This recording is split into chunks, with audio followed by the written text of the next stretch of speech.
আলাইকুম রহমতুল্লাহি ওবারাকাতুহ। আল্লাহ তাআলা দরবারে শুকরগুজার হচ্ছি, শুকরিয়া আদায় করছি যে আল্লাহ পাক রব্বুল আলামিন আমাদেরকে পবিত্র কোরআনুল কারীমের এই তাফসীর শোনার ক্লাসে যুক্ত হওয়ার তৌফিক দান করেছেন। এজন্য আমরা শুকরিয়া দান করছি, আলহামদুলিল্লাহ। দরুদ ও সালাম জানাচ্ছি আমাদের প্রিয় নবী সাইয়্যিদুল মুরসালিন রাহমাতুল আলামিন সিরাজুম মুনীরা প্রিয় নবী মুহাম্মদুর রাসূলুল্লাহ আমরা পড়ছি সাল্লাল্লাহু আলাইহি ওয়াসাল্লাম এর প্রতি আল্লাহ তাআলার কাছে আমরা শুরুতেই প্রার্থনা করছি যে আল্লাহ পাক রব্বুল আলামিন একান্ত মেহেরবানি করে আমাদের এই কোরআনের তাফসীর শোনাকে আমাদের দুনিয়ার জন্য বরকত এবং পরকালীন জীবনে আল্লাহ পাক রব্বুল আলামিন আমাদেরকে এই তাফসীর শোনার ওসিলায় আমাদের নাজাতের ব্যবস্থা করে দিন। এই কামনায় আমরা আমাদের আজকের তাফসীর ক্লাস শুরু করছি ইনশাআল্লাহ। আমরা আজকে তাফসীর শুনব পবিত্র কোরআনুল কারীমের ৯০তম সূরা আল বালাদ থেকে। সূরা আল বালাদের যে আয়াতগুলো আমরা তাফসীর শুনব সেই আয়াতগুলোর অর্থটা আমরা একটু জানি যে আল্লাহ পাক রব্বুল আলামিন এই আয়াতগুলোতে কি বলেছেন, এরপর আমরা সেটার ব্যাখ্যা বিশ্লেষণ তাফসীর শুনব ইনশাআল্লাহ। আল্লাহ তাআলা জাল্লা শানহু বলছেন, লা উকসিমু,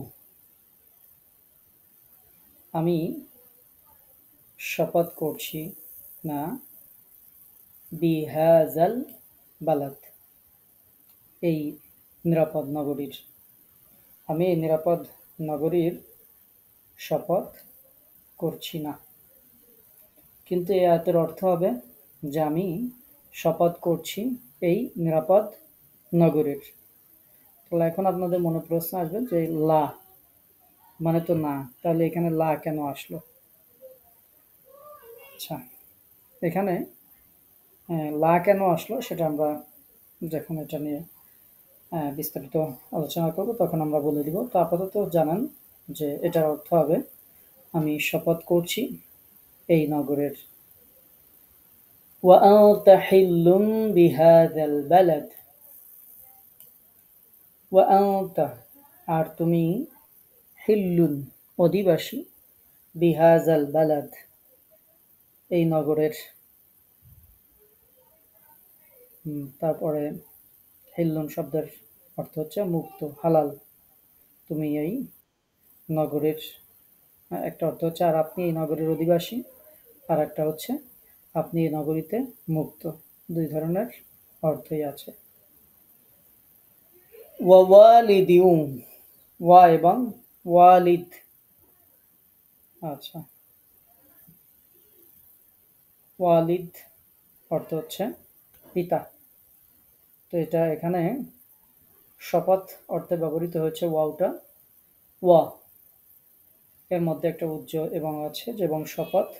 তো এই শপথটা হচ্ছে ওয়ালিদের শপথ। ওয়ালিদ মানে পিতার শপথ। ওয়ামা ওয়ালাদ, ওয়া এবং যা, ওয়ালাদ সে জন্ম দিয়েছে। তাহলে কসম, পিতা মানে হচ্ছে জন্মদাতা, কসম জন্মদাতার, ওয়ামা ওয়ালাদ এবং যা সে জন্ম দিয়েছে সেটারও কসম। অর্থাৎ জনকের কসম, যা জন্ম দেয় তারও কসম।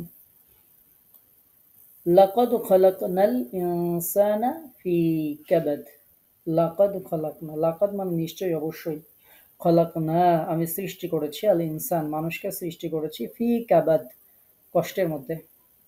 নিশ্চয়ই আমি মানুষকে কষ্টের মধ্যে সৃষ্টি করেছি, কষ্ট ক্লেশের মধ্যে সৃষ্টি করেছি। আয়াহসাবু, সে কি মনে করে, আল্লান ইয়াকদিরা আলাইহি আহাদ, সে কি মনে করে যে আল্লান ইয়াকদিরা, সে কখনো সক্ষম হবে না, ক্ষমতাবান হবে না, আলাইহি আহাদ তার উপর কেউ। সে কি ধারণা করেছে যে কেউ কখনো তার উপর ক্ষমতাবান হবে না?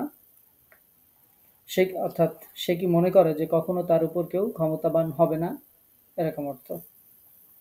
ইয়াকুলু সে বলে, আহলাকতু মালাল লুবাদা। আহলাকতু আমি শেষ করেছি, নিঃশেষ করেছি। মালান ধন সম্পদ, লুবাদা বিপুল পরিমাণের, প্রচুর পরিমাণে। সে বলে আমি প্রচুর অর্থ নিঃশেষ করেছি। সে বলে আমি প্রচুর ধন সম্পদ নিঃশেষ করেছি। আয়াহসাবু সে কি মনে করে, আল্লাম ইয়ারাহু আন যে লাম ইয়ারাহু তাকে দেখেন নাই, আহাদ কেউ। সে কি ধারণা করেছে যে কেউ তাকে দেখেনি? আলাম নাজআল লাহু আইনাইন। আলাম নাজআল আমরা কি দেইনি, লাহু তাকে, আইনাইন দুটো চক্ষু। আমরা কি তাকে দুটো চক্ষু দেইনি? ওয়া লিসানাও ওয়া শাফাতাইন এবং জিহ্বা, ওয়া লিসান মানে জিহ্বা, ওয়া শাফাতাইন আর দুটো ঠোঁট। এবং আমরা কি তাকে জিহ্বা এবং দুটো ঠোঁট কি তাকে দেইনি? ওয়া হাদাইনাহুন নাজদাইন। ওয়া হাদাইনাহু আর আমরা তাকে দেখিয়েছি, নাজদাইন দুইটা পথ তাকে প্রদর্শন করেছি, দুইটা পথ তাকে দেখিয়েছি, অর্থাৎ ভালো মন্দ দুইটা পথ তাকে প্রদর্শন করিয়েছি। 20টা আয়াত আছে, তো আমরা 10টা আয়াত শুনি আজকে, তারপরে প্রয়োজনে আগামী ক্লাসে 10টা শুনবো ইনশাআল্লাহ। আমরা যে 10টা আয়াত তেলাওয়াত শুনলাম, সেই 10টা আয়াতের সম্পর্কে আমরা আজকে একটু আলোচনা করছি। আল্লাহ তাআলা বলছেন, লা উকসিমু বিহাজাল বালাদ, যেটা আপনাদেরকে তখন বলতে চাচ্ছিলাম। লা উকসিমু কসম করছি না, বিহাজাল বালাদ এই নগরীর, এই নগরীর কসম করছি না। কিন্তু আয়াতের অর্থ আমি বলেছি যে এই নগরীর শপথ করছি, তাহলে দুই রকম হয়ে গেল। তো এখন এটার সমাধান হচ্ছে যে স্বাভাবিকভাবে সূরার প্রথমে এই যে লা শব্দটি লেখা হয়, এটার স্বাভাবিক অর্থ হচ্ছে না। কিন্তু এই সূরাতে এই আয়াতে লা শব্দটি কি অর্থে ব্যবহৃত হয়েছে সেটির ব্যাপারে দুটি মত রয়েছে। এখানে লাম শব্দটি অতিরিক্ত এবং আরবি বাক পদ্ধতিতে এ ধরনের অতিরিক্ত ব্যবহার সুবিদিত। তবে বিশুদ্ধ উক্তি এই যে প্রতিপক্ষের ভ্রান্ত ধারণা খণ্ডন করার জন্য এই লা শব্দটি বাক্যের শুরুতে ব্যবহৃত হয়। উদ্দেশ্য এই যে এটা কেবল আপনার ধারণা নয়, বরং আমি শপথ সহকারে বলছি তাই বাস্তব সত্য, অথবা অমুক অমুক জিনিসের কসম খেয়ে বলছি, আসল ব্যাপার হচ্ছে এই। যেমন কথা বলার সময় অনেকে বলে থাকে লা ওয়াল্লাহি, আল্লাহর শপথ করছি। তো এখন এখানে লা তারা বলে থাকেন মানে হচ্ছে তোমরা এতক্ষণ যা যা বলছো সব কিছুর কোনোটাই না, সেটা খণ্ডন করার জন্য লা শব্দটা যুক্ত করে তারপরে বলা হয় ওয়াল্লাহি, আল্লাহর শপথ করে বলছি। তো এরকমও ব্যবহৃত হতে পারে যে তাদের যে ধ্যান ধারণা বিশ্বাস যা কিছু ছিল তার কোনো কিছুই ঠিক না, ওয়াল্লাহি আল্লাহর শপথ। তো এটা যেমন বলা হয় ঠিক সেরকম লা তাদের যত বক্তব্য আছে পূর্বে সমস্ত বক্তব্যকে খণ্ডন করে তারপর আল্লাহ তাআলা বলছেন, উকসিমু আমি শপথ করছি, বিহাজাল বালাদ এই নগরীর। আবার যেটা বললাম আরবি বাক পদ্ধতিতে এরকম ভাবে লা বিভিন্ন বাক্যের শুরুতে, শব্দের শুরুতে ব্যবহৃত হয়, এটার অনেক প্রচলন রয়েছে। হাজাল বালাদ, এই যে বালাদ নগরী, নগরের শপথ করছেন। এই নগরী বলতে এখানে মক্কা নগরীকে বোঝানো হয়েছে। সূরা 3-এ এমনিভাবে মক্কা নগরীর শপথ করা হয়েছে। সূরা 3-এ বলা হয়েছে ওয়াহাজাল বালাদিল আমিন, এই নিরাপদ নগরীর শপথ। তো সেখানে মক্কা নগরীর শপথ করা হয়েছে, সেখানে আমিন বিশেষণ উল্লেখ করা হয়েছিল। আল্লাহ পাক রব্বুল আলামিন এখানে যে মক্কা নগরী সেটার শপথ আল্লাহ তাআলা শুরুর আয়াতে করছেন।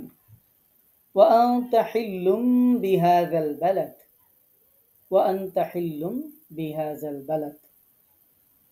আর এটার আমরা দুইটা অর্থ করেছি, যে একটা হচ্ছে আপনি নগরের অধিবাসী, আর একটা অর্থ হচ্ছে যে ওয়া আনতা হিল্লুম বিহাজাল বালাদ এর দ্বিতীয় আমরা আরো একটা অর্থ করেছিলাম, 2 নম্বর অর্থটা করেছিলাম যে তুমি এই নগরীতে মুক্ত। তো দুইটা অর্থই আছে, কোনো কোনো কোরআনে এটা আছে, কোনো কোনোটাই ওইটা আছে। তো আপনারা দেখে আবার যাতে ইয়ে না করেন, এই জন্য দুইটা অর্থই বলে দিলাম। এবার আসি যে মুক্ত বলতে কি বোঝানো হয়েছে।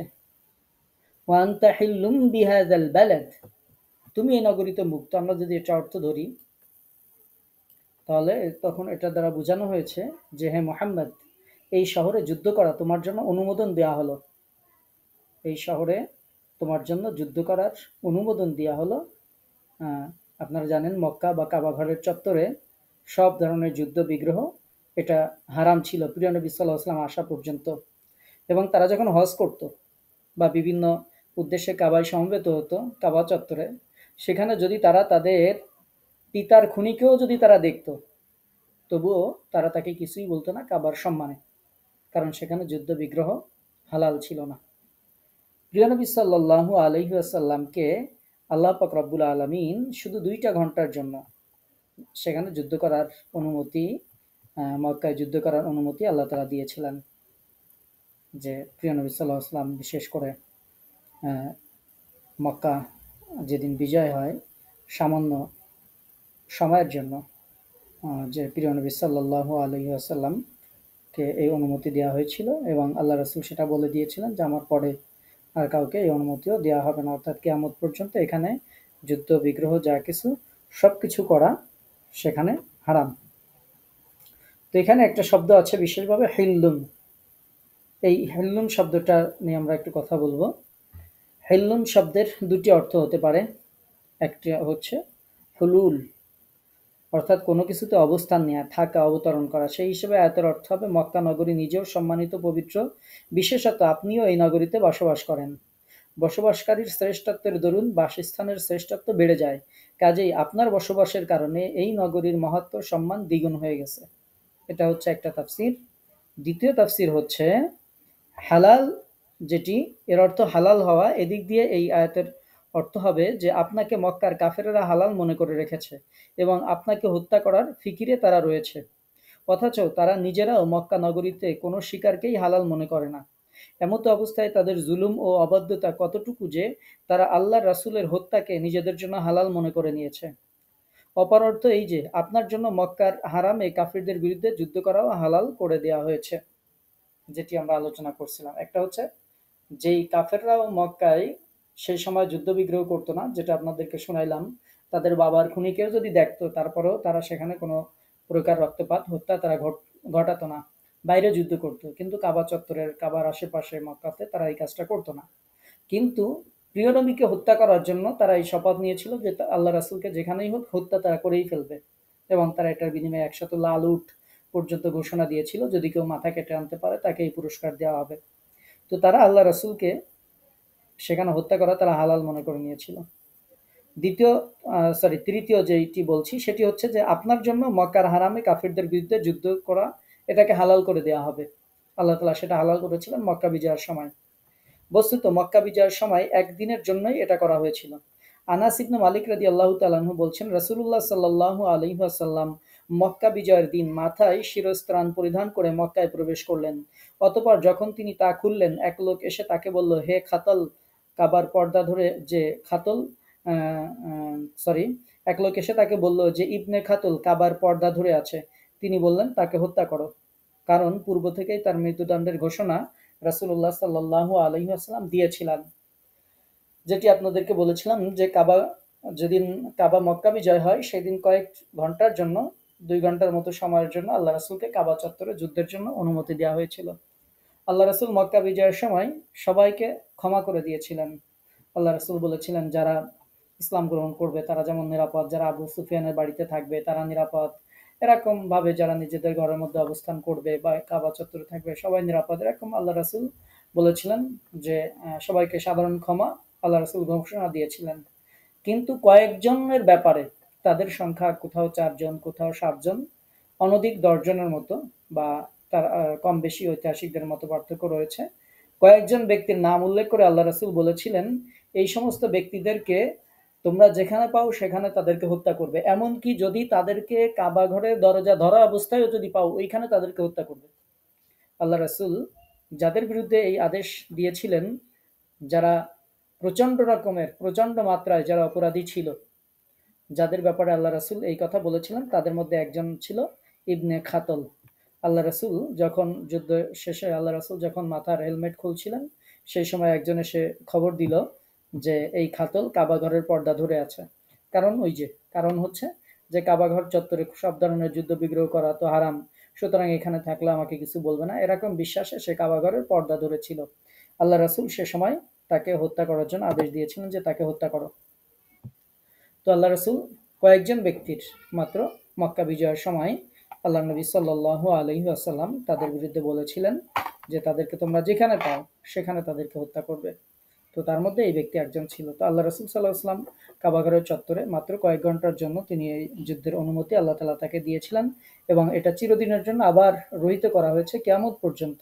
আর কোনোদিন আর কাউকে এই কাবাঘর চত্বরে কোনো ধরনের যুদ্ধ করার অনুমতি দেওয়া হবে না। তো আল্লাহ পাক রব্বুল আলমিন একটি শুধুমাত্র রাসূলকে দিয়েছিলেন। প্রিয় নবী সাল্লাল্লাহু আলাইহি ওয়াসাল্লাম বলছেন, একটি হাদিসে এসেছে যে আকাশ পৃথিবী সৃষ্টি করার দিন থেকে এই শহরকে অর্থাৎ মক্কা শহরকে আল্লাহ তাআলা পবিত্র করেছেন। অতএব আল্লাহর অনুমোদন ক্রমে এই শহরটি বিচার দিবস পর্যন্ত পবিত্রই থাকবে। এর গাছ, এর লতাপাতা, এর ঘাসসমূহ কখনো কর্তন করবে না। একমাত্র 1 ঘন্টার জন্য এখানে যুদ্ধ করার জন্য আমাকে অনুমতি দেওয়া হয়েছিল। আজকেই আবার এই পবিত্রতা বহাল করা হয়েছে যেমনটি গতকাল ছিল। অতএব এখানে যারা উপস্থিত আছো তারা তাদের কাছে এই খবর পৌঁছে দিবে যারা এখানে উপস্থিত নেই। অর্থাৎ আল্লাহ রাসূল যে সাময়িক সময়ের জন্য এখানে যে যুদ্ধের অনুমতি দিয়েছিলেন সেটা যে রহিত করা হয়েছে সেটাও তিনি পৌঁছে দিতে বলেছিলেন। আরও একটি হাদিস পাওয়া যায়, যেই হাদিসে নবী সাল্লাল্লাহু আলাইহি ওয়াসাল্লাম বলেছেন, এখানে মক্কায় যুদ্ধ বিগ্রহের বৈধতা সম্পর্কে কেউ আমাকে আহ, আমার যুদ্ধকে যুক্তি হিসেবে পেশ করলে তাকে বলে দিতে হবে আল্লাহ তাআলা তার রাসূল সাল্লাল্লাহু আলাইহি ওয়াসাল্লামের জন্য অনুমতি দিয়েছিলেন, তোমাদের জন্য দেননি। অর্থাৎ আল্লাহ তাআলা কেবলমাত্র প্রিয় নবী সাল্লাল্লাহু আলাইহি ওয়াসাল্লামকে অনুমতি দিয়েছিলেন, এই পৃথিবীতে অন্য কারোর জন্য এই অনুমতি দেওয়া হয়নি যে সে কাবা চত্বরে যুদ্ধ করবে।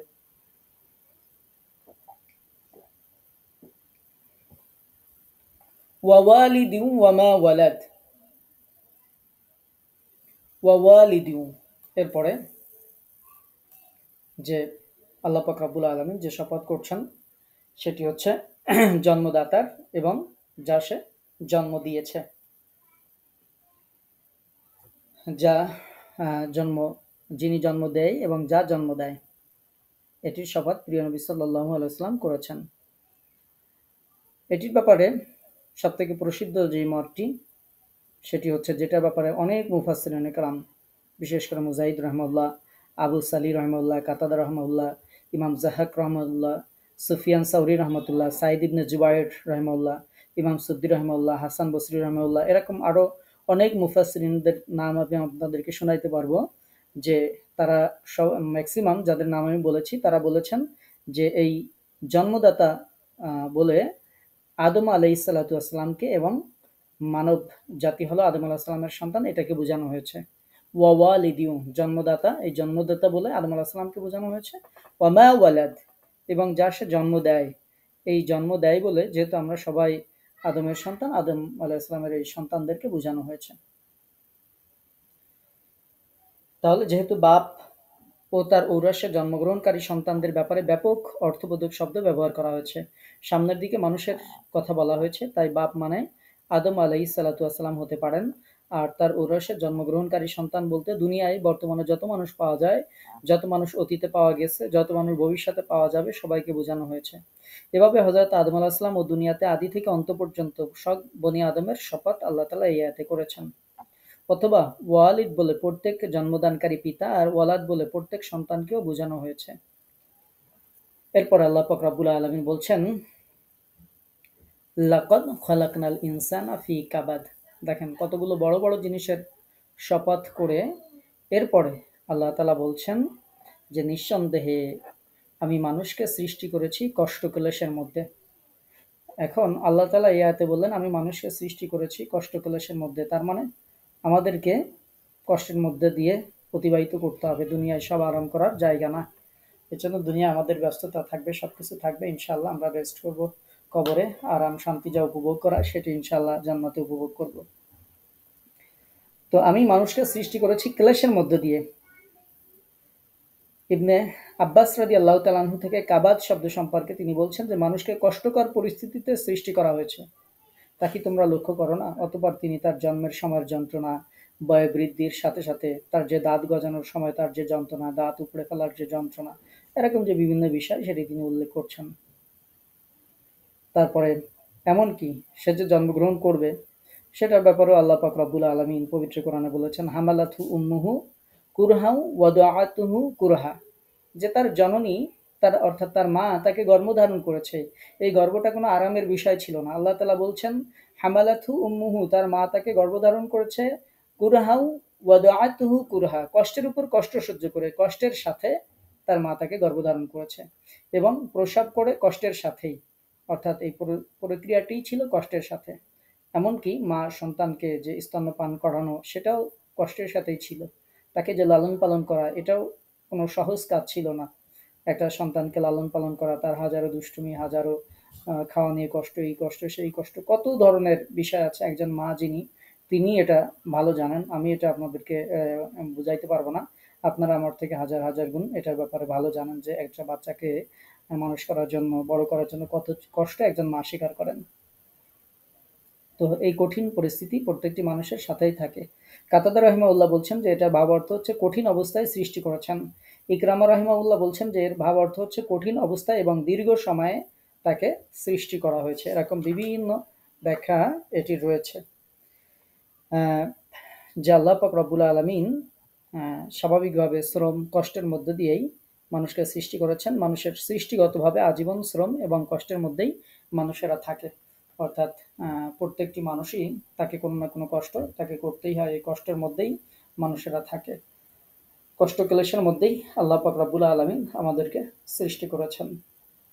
আল্লাহ তাআলা জাল্লা শানুহু এরপরে বলছেন, আয়াহসাবুল ইনসান, মানুষকে মনে করে, আল্লাহ ইয়াকদির আলাইহি আহাদ, তার উপরে কেউ ক্ষমতাবান হবে না।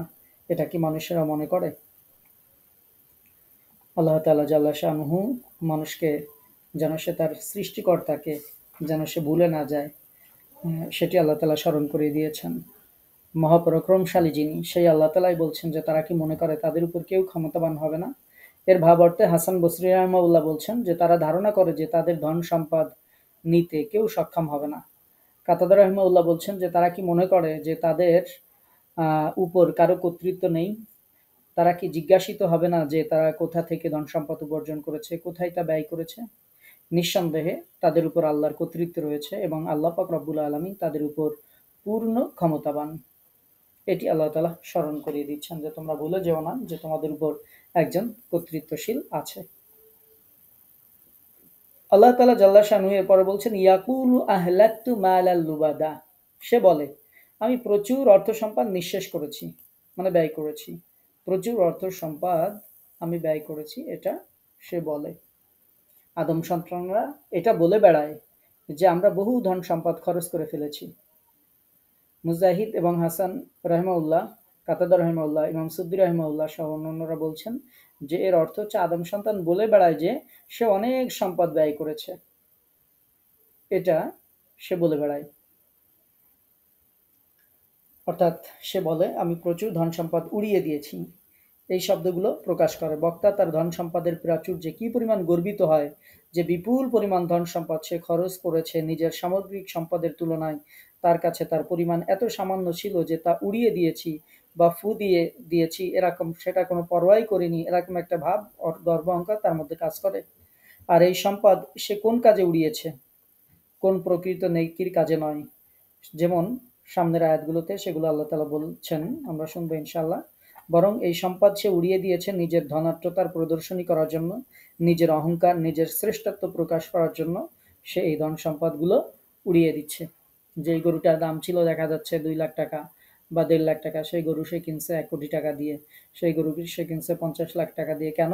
কারণ হচ্ছে সে মানুষের সামনে তার নিজের যে ধন সম্পদের কর্তৃত্ব, নিজের যে ধন সম্পদ আছে প্রচুর, এটা সে বুঝাতে চায়। স্বাভাবিক যেই জিনিসের যেই দাম না, সেটা সে তার দিয়ে বেশি দামে খরিদ করে, সেটা রিপোর্ট হয় পত্রিকায়। তার উদ্দেশ্য থাকে যে মানুষেরা যেন তার ধনাঢ্যতা জানে, তার আভিজাত্য যেন তারা জানতে পারে। তো সে এরকম বলে যে আমি প্রচুর সম্পদ উড়িয়ে দিয়েছি। তো এই উড়িয়ে দেয় এভাবেই, তারা এই সম্পদগুলোকে উড়িয়ে দেয়। আল্লাহ পাক রব্বুল আলামিন তাদের কথা উল্লেখ করছেন এবং আল্লাহ তাআলা বলছেন, আয়াহসাবু আল্লাম ইয়ারাহু আহাদ, সে কি মনে করছে না যে কেউ তাকে দেখছে? সে কি মনে করে যে কেউ তাকে দেখেনি? আয়াহসাবু, সে কি ধারণা করে আল্লাম ইয়ারাহু আহাদ, তাকে কেউ দেখছে না? এটা কি সে মনে করে? সে এই যা কিছু করছে, সে কি মনে করে যে তাকে কেউ দেখছে না? অর্থাৎ আল্লাহ তাআলা কি তাদেরকে দেখছেন না? বা তারা কি নিজেদের আল্লাহর দৃষ্টি থেকে, তারা কি নিজেদেরকে মনে করে যে আমরা আল্লাহর দৃষ্টি থেকে অদৃশ্য আছি, আল্লাহ পাক রব্বুল আলামিন আমাদেরকে দেখছেন না? এটি কি তারা মনে করে? আল্লাহ তাআলা জাল্লা শানহু এরপরে উল্লেখ করছেন মানুষকে যে নিয়ামত দিয়েছেন সেগুলোর কথা। আলাম নাজআল লাহু আইনাইন, বান্দা আমি কি তোমাকে দুইটা চক্ষু দেই নাই? ওয়া লিসানান ওয়া শাফাতাইন, আর তোমাকে জিহ্বা এবং সুন্দর দুইটা ঠোঁট কি আমি তোমাকে দেইনি? ওয়া হাদাইনাহুন নাজদাইন, আমি কি তোমাকে দুইটা পথ প্রদর্শন করিনি? অর্থাৎ আল্লাহ তাআলা মানুষকে আমাদেরকে দেখার জন্য দুইটি চক্ষু আল্লাহ তাআলা যে প্রদান করেছেন সেটি উল্লেখ করেছেন। মনের কথা প্রকাশ করার জন্য আল্লাহ তাআলা আমাদের সুন্দর একটা জিহ্বা দিয়েছেন, সেটির কথা আল্লাহ তাআলা বলেছেন।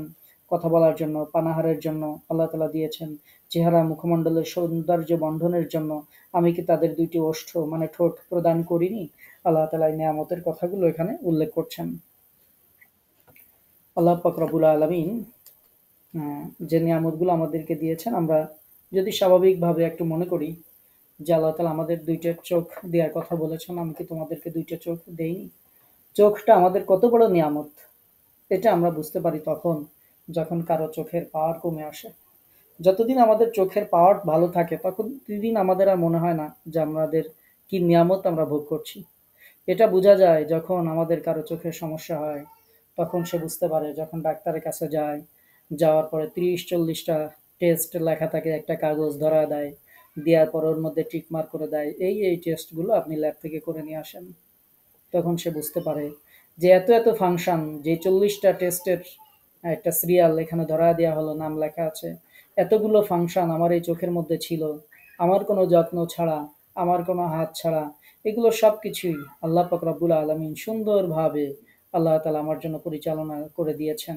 সুন্দরভাবে আল্লাহ তাআলার এই ব্যবস্থাপনায় সুদীর্ঘ 50টা বছর এই চোখ আল্লাহ পাক রব্বুল আলামিনের সব কিছু মেকানিজমগুলো সুষ্ঠু সুন্দরভাবে কাজ করেছিল। আজকে কোনো একটা মেকানিজমে কোথাও একটু সামান্য সমস্যার কারণে আজকের চোখের যন্ত্রণা, চোখে এটা, চোখে না দেখা, ঝাপসা দেখা, এইটা ওইটা, পানি ঝরা, কত ধরনের সমস্যা। সামান্যতম কোনো জায়গায় বিন্দু পরিমাণ এই মেকানিজমে যখনই একটু সমস্যা হয়, তখনই আমরা বুঝতে পারি চোখটা আমাদের জন্য কত দরকার ছিল। আমরা সব কিছু মনে করেন ঠিক আছে, আপনার আমার চোখে কোনো সমস্যা নেই। এরপরেও পৃথিবীতে এরকম অনেক মানুষ আছে যারা দুই চোখ দিয়ে কোনো রং দেখতে পায় না, যাদেরকে কালার ব্লাইন্ড বলা হয়। রং দেখতে পায় না, অথচ আপনি আমি দিব্যি সব রংগুলো কত সুন্দর দেখতে পাচ্ছি। আল্লাহ পাক রব্বুল আলামিন যেই চোখ আপনাকে এত সুন্দর করে দিলেন, যার দুইটা চোখ নেই সে গোটা পৃথিবী তার কাছে অন্ধকার, গোটা পৃথিবীর কোনো কিছুই সে দেখতে পায় না। আপনি পৃথিবী দেখার জন্য সেই নায়াগ্রা জলপ্রপাত থেকে শুরু করে নিয়ে বাংলাদেশে থাকলে দর্শনীয় যত স্থান আছে সব জায়গাগুলো আমরা ঘুরি, দেখি, দেখার চেষ্টা করি। বৈধ অবৈধ কত জিনিস আমরা দেখে চোখকে জোড়াই।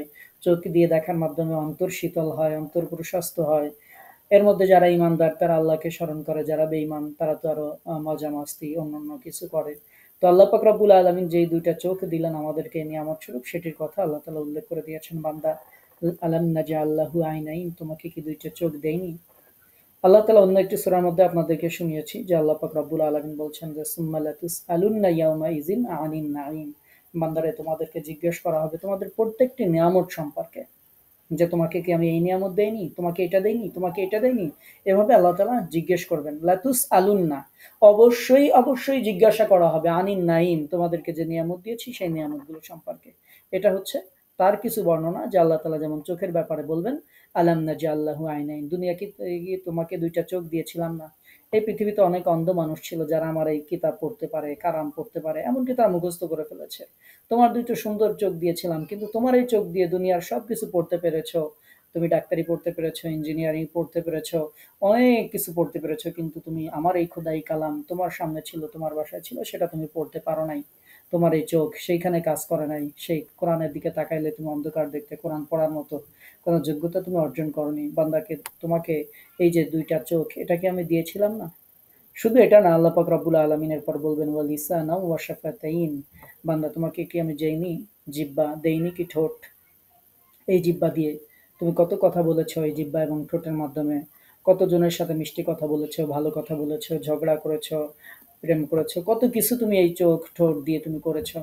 কিন্তু এই ঠোঁট দিয়ে, এই জবান দিয়ে, এই জিহ্বা দিয়ে তোমার মুখে সুন্দর সুললিতভাবে আমি তোমাকে আদেশ দিয়েছিলাম ওয়ারাত্তিলিল কোরআন তারতিলা, তুমি তারতিল সহকারে কোরআন তেলাওয়াত করো, কিন্তু তুমি সেটা করো নাই।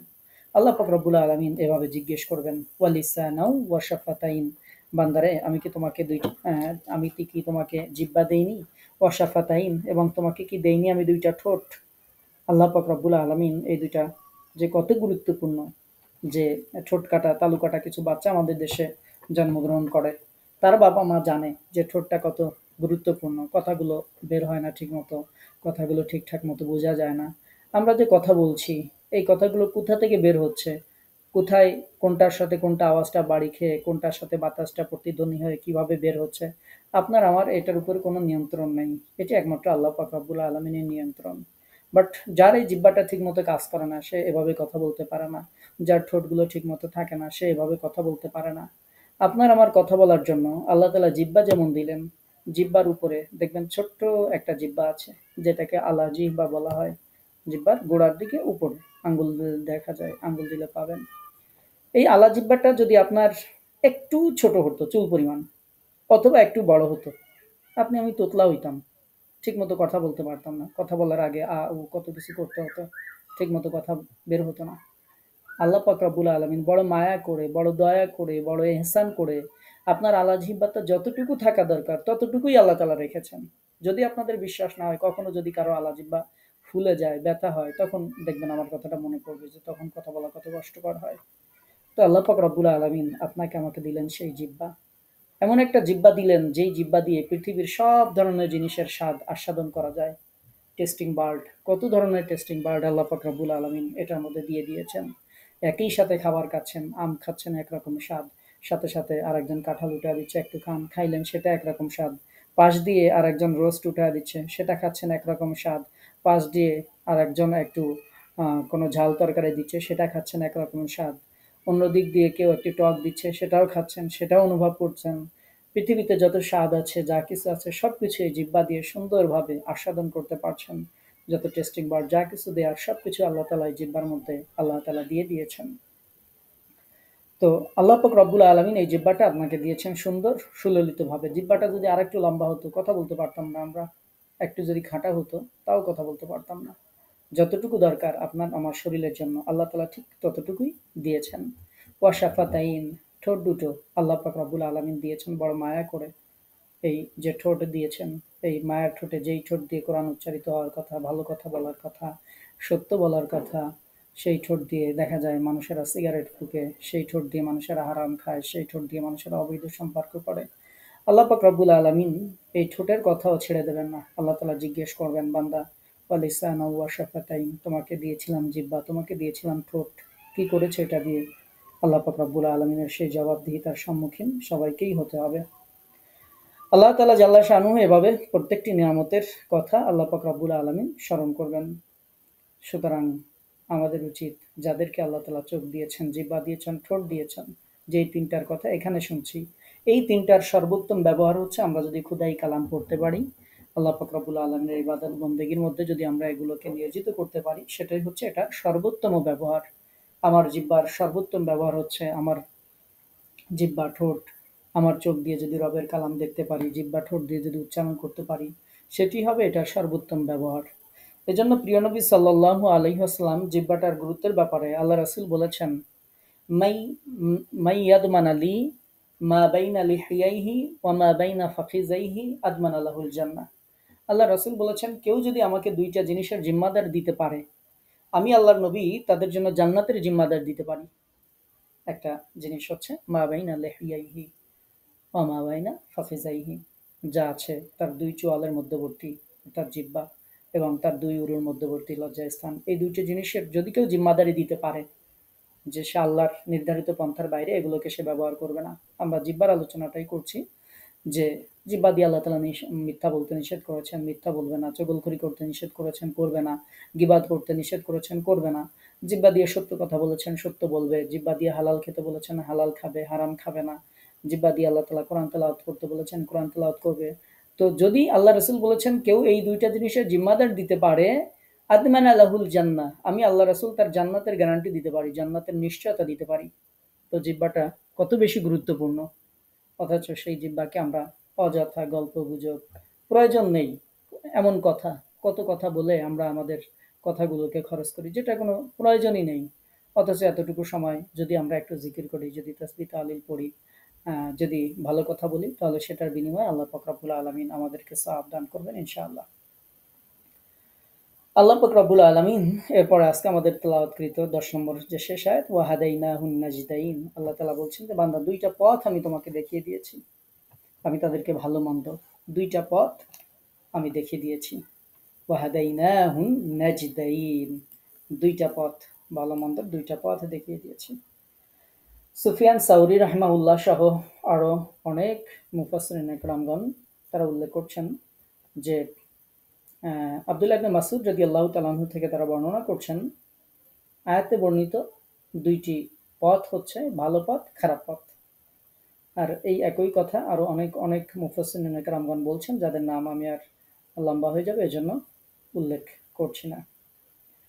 আল্লাহ পাক রব্বুল আলামিন সূরা ইনসান, এই সূরার কোরআনের ৭৬ নম্বর সূরা, এই সূরাতেও আল্লাহ তাআলা বলছেন, ইন্না খলাকনাল ইনসানা মিন নুতফাতিন আমশাজ নাবতালিহি ফাজআলনাহু সামিআন বাসীরা ইন্না হাদাইনাহু সাবিলা ওয়া ইম্মা হাদাইনাহু সাবিলা ইম্মা শাকিরান ওয়া ইম্মা কাফুরা। আমি তো মানুষকে সৃষ্টি করেছি মিলিত শুক্রবিন্দু হতে, তাকে পরীক্ষা করার জন্য, এজন্য আমি তাকে করেছি শ্রবণ এবং দৃষ্টিশক্তি সম্পন্ন। আমি তাকে পথের নির্দেশ দিয়েছি, হয় সে কৃতজ্ঞ হবে, না হয় সে অকৃতজ্ঞ হবে। তো এই দুইটা পথ আল্লাহ পাক রব্বুল আলামিন আপনাকে আমাকে দিয়েছেন। আপনি আমি কোন পথে যাব সেই দায়িত্ব আপনার আমার। ভালো এবং মন্দ দুইটি পথের দিশাই আল্লাহ তাআলা তার বান্দাদেরকে দিয়ে দিয়েছেন। শুধুমাত্র বুদ্ধি ও চিন্তার শক্তি দান করে তাকে নিজের পথ নিজে খুঁজে নেবার জন্য তাকে ছেড়ে দেননি, বরং তাকে পথ দেখিয়ে দিয়েছেন। তার সামনে ভালো এবং মন্দ, নেকি এবং গোনা দুইটি পথ সুস্পষ্ট করে তুলে ধরেছেন। ভালোভাবে চিন্তা ভাবনা করে তার মধ্যে থেকে নিজ দায়িত্বে যে পথটি ইচ্ছা করে সে সেটি গ্রহণ করতে পারে। পবিত্র কোরআনে আল্লাহ পাক রব্বুল আলামিনের যে আয়াতটি আপনাদেরকে শোনালাম সেটি তো আপনারা শুনলেন, যে আল্লাহ তাআলা বলছেন আমি তাকে পথ দেখিয়ে দিয়েছি, চাইলে সে শুকরকারী হতে পারে অথবা সে কুফরকারী হতে পারে। এটি দায়িত্ব বান্দার, বান্দাকে বিবেক বুদ্ধি সব দিয়েছি, তার সামনে সত্য মিথ্যা সব স্পষ্ট করে দিয়েছি, এরপরে তার দায়িত্ব। তো এখানে এই যে দুইটি পথের কথা আমরা শুনলাম, এরপরে নাজদাইন যে শব্দটি সেটির সাথে একটু আপনাদের পরিচিত করে দিই। এটির শাব্দিক অর্থ হচ্ছে ঊর্ধ্বগামী পথ। তো এখানে প্রকাশ্য পথ বোঝানো হয়েছে। এই পথ দুটির একটি হচ্ছে সৌভাগ্য ও সাফল্যের পথ, আর অপর যে পথটি সেটা হচ্ছে অনিষ্ট এবং ধ্বংসের পথ। এই পথ দুটির একটি গেছে ওপরের দিকে, কিন্তু সেখানে যেতে হলে খুব কষ্ট এবং পরিশ্রম করতে হয়। সে পথটি হয় বড়ই দুর্গম। সে পথে যেতে হলে মানুষকে নিজের প্রবৃত্তি ও তার আকাঙ্ক্ষা এবং শয়তানের প্ররোচনার সাথে লড়াই করে এগিয়ে যেতে হয়। আর দ্বিতীয় যে পথটি সেটি বড়ই সহজ পথ, এটি নিচের দিকে খাদের মধ্যে নেমে গেছে। এই পথ দিয়ে নিচের দিকে নেমে যাওয়ার জন্য তাকে কোনো পরিশ্রমের প্রয়োজন হয় না, বরং এজন্য শুধুমাত্র নিজের প্রবৃত্তির যে বাছাধন সেই প্রবৃত্তিটাকে একটু আলাদা করে দেওয়াই যথেষ্ট। তারপর মানুষ আপনা আপনি গড়িয়ে এই পথে চলে যেতে পারে। এখন এই যে ব্যক্তিকে আমি দুইটি পথই দেখিয়ে দিয়েছিলাম, সে ওই দুইটি পথের মধ্যে নিচের দিকে নেমে যাবার পথটি গ্রহণ করে নিয়েছে এবং উপরের দিকে যে পথটি গেছে সেটি পরিত্যাগ করেছে। এরকম হয়েছে বা হতে পারে। তো আল্লাহ পাক রব্বুল আলামিন এই দুইটি পথের গ্রহণ করার স্বাধীনতা আমাদেরকে দিয়েছেন। একটি পথ যদি আমরা ইয়ে করতে চাই তাহলে আমাদের কষ্ট করতে হবে, যদি আমরা দিনের পথে থাকতে চাই সহজ ভাষায়। আর যদি আমরা দিন থেকে জুদা হয়ে যাই তাহলে আমাদের জীবনযাপন খুব সহজ হয়ে যাবে। আপনার সকালে ফজর নামাজ যদি নাই পড়েন, ঘুমায় থাকতে কত মজা, কত ভালো লাগে। কিন্তু ঘুমটা সারা রাত আসুক বা না আসুক, ফজরের সময় যে সুন্দর একটা ঘুম আসে, এই ঘুমটা যদি কি যারা ফজরের নামাজ নিয়মিত পড়ে, এই সময় তাদের ঘুমটা ভেঙে যায়, তারা ওঠে। এরপরে শুধু উঠলেই হবে না, অজু করতে হবে। শুধু অজু করলেই হবে না, পাক পবিত্র হইতে হবে।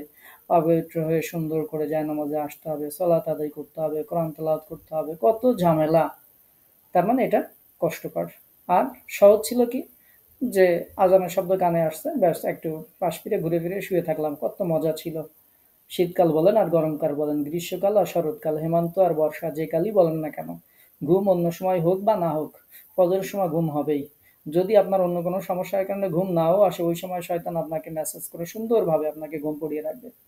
এখন ওই সময় ঘুমিয়ে থাকাটা হচ্ছে সহজ, আর উঠে আল্লাহর ইবাদত বন্দেগী করাটা কষ্টকর। আমরা যে দুইটা পথের কথা বললাম, উপরের দিকে যেই পথ গেছে জান্নাতের দিকে, সেই পথে যাইতে গেলে কষ্ট করতে হবে দুনিয়াতে। আর যেই পথ গর্তের দিকে গেছে, সেই পথে যাইতে গেলে কোনো কষ্ট নাই। যেমন আমরা বলে দিলাম, শুধু শুয়ে থাকলেই হবে, আপনার কিছুই করা লাগবে না। শুধু আরামসে শুয়ে থাকবেন, ব্যাস। আর কোনো দায়িত্ব নেই, ওই পথ দিয়ে জাহান্নামে চলে যাওয়া যাবে। এটার জন্য কোনো কষ্ট করতে হবে না। আর যদি জান্নাতে যেতে হয়, তাহলে আর শুয়ে থাকলে হবে না, তাহলে আপনাকে উঠতে হবে, সালাত আদায় করতে হবে। এই যে কোরআন পড়ছেন, পড়তে হবে। এই টাইমে চাইলে আপনি ফেসবুক চালাইতে পারতেন, ইউটিউব দেখতে পারতেন, গল্প গুজব করতে পারতেন, কত কিছু মনের আনন্দে করতে পারতেন। কিন্তু না, যখন আপনি যেতে যাচ্ছেন জান্নাতের পথে, তখন আপনার এই সময়টাকে সর্বোত্তম ব্যবহারের জন্য আপনি যে কোরআন শুনছেন, মেনে চলার চেষ্টা করছেন, এটার জন্য কষ্ট করতে হবে। কতজন কত কথা বলবে, যে বড় হুজুর হয়ে গেছে, এটা হয়েছে ওইটা হয়েছে, অনেকজন অনেক কথা বলবে, কথার কষ্ট দিবে, বিভিন্ন জন বিভিন্নভাবে কষ্ট দিবে, এগুলো আমাদেরকে সহ্য করতে হবে। সহ্য করে যদি থাকতে পারি কিয়ামত পর্যন্ত, বিশেষ করে আমরা মরণ পর্যন্ত যদি এই কোরআনের সাথে থাকতে পারি, তাহলে আমরা হাসর পর্যন্ত এবং হাসরের পরেও আমরা ইনশাআল্লাহ ভালো থাকতে পারবো ইনশাআল্লাহ। সুতরাং এই নাজদাইন যে দুইটি পথ, এই দুইটি পথের মধ্যে আমরা যেই পথে কষ্ট আছে, যেই পথে জান্নাতে যাওয়া যায়, সেই পথে আমরা যেতে চাই। আল্লাহ পাক রব্বুল আলমিনের কাছে প্রার্থনা করছি, আল্লাহ পাক রব্বুল আলমিন আপনাকে আমাকে সেই পথে পরিচালিত করুন। দুনিয়ার জীবনে আমাদেরকে যত কষ্ট করতে হয়, আল্লাহ তাআলা সেই কষ্টগুলো আমাদেরকে ধৈর্য ধারণ করে করার তৌফিক আল্লাহ তাআলা একান্ত মেহেরবানি করে দান করুন। আল্লাহর কাছে শুধু এটুকুই দোয়া করব, আল্লাহ পাক রব্বুল আলামিন যেন এই পথের উপর আমাদেরকে ইস্তেকামত রাখেন। কোনোদিন কোনো কালে কোনো অবস্থায় শয়তানের প্ররোচনায় অথবা নাফসের তাড়নায় আমরা যেন পথ হারা হয়ে না যাই, আমরা যেন পথভ্রষ্ট হয়ে না যাই। আল্লাহ তাআলার কাছে সেই কামনাই আমরা করছি। দুনিয়াতে যদি একটু কষ্ট করি, জমিনের উপরে একটু কষ্ট করলেই জমিনের নিচে ইনশাআল্লাহ ভালো থাকা যাবে। আর জমিনের উপরে আমরা যদি প্রবৃত্তির অনুসরণ করি, তাহলে জমিনের নিচে আমাদেরকে কষ্ট করতে হবে। এমনটি হবে না যে এইখানেও আমরা খুব মানে বাধাহীন জীবন যাপন করেছি, ওইখানেও করবো, এরকম হবে না। এইখানে যারা আল্লাহ তালার বেঁধে দেওয়া ফর্মে যারা জীবন যাপন করবে, ওইখানে তারা বাধাহীন আনন্দ উদযাপন করবে। আর এইখানে যারা বাধাহীন আনন্দ উদযাপন করবে, ওইখানে তারা আল্লাহর বাধার মধ্যে তারা থাকবে।